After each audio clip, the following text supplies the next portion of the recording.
محدثین، ان میں حضرت امام ابو بکر رحمۃ اللہ تعالیٰ علیہ، اور دوسرے امام ابو القاسم سلیمان بن احمد طبرانی رحمۃ اللہ تعالیٰ علیہ، اور تیسرے بزرگ حضرت ابو شیخ رحمۃ اللہ تعالیٰ علیہ۔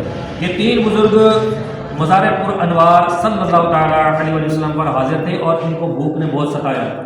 جب بھوک نے ستایا تو انہوں نے وہیں بیٹھ کر فریاد کی حضور کی بارگاہ میں کہ یا رسول اللہ صلی اللہ تعالیٰ علیہ وسلم، ہم بھوکے ہیں، کھانے کا انتظام فرما دیں۔ یہاں تک آیا کہ امام ابو بکر رحمۃ اللہ تعالیٰ علیہ وہیں مزار پر رہے، اور یہ ان کا جذبہ تھا یا تو کھانا آئے گا یا موت آئے گی، مطلب یہ ان کا جذبہ تھا بیٹھے، اور باقی جو ہے ائمہ کرام وہ چلے گئے، اپنے حجرے میں چلے گئے۔ تھوڑی دیر کے بعد ایک علوی شخص آیا، انہوں نے 2 خدام بھیجے، 2 غلاموں کو بھیجا، خادموں کو بھیجا، اور لنگر وسیع تھا بہت زیادہ، دروازہ کھٹکھٹایا اور کہا کہ یہ کھانا ہے، یہ قبول فرمائیں۔ تو انہوں نے کہا کہ آپ کو کیسے پتہ چلا؟ بولا کہ بس مالک نے بھیجا ہے، مالک صاحب بھی آ گئے۔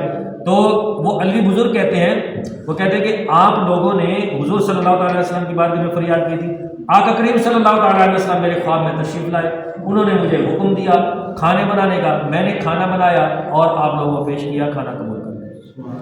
فریاد امتی جو کرے حال زار میں، ممکن نہیں کہ خیر البشر کو خبر نہ ہو۔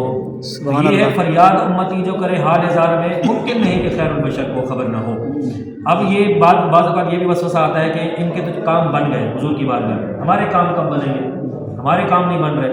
دیکھیں پکارنے کا جو انداز ہوتا ہے نا، وہ بھی دیکھا جاتا ہے کہ میں اخلاص کے ساتھ پکارتا ہوں یا نہیں پکارتا، حضور کی محبت کے تقاضے بھی پورے کرتا ہوں یا نہیں کرتا۔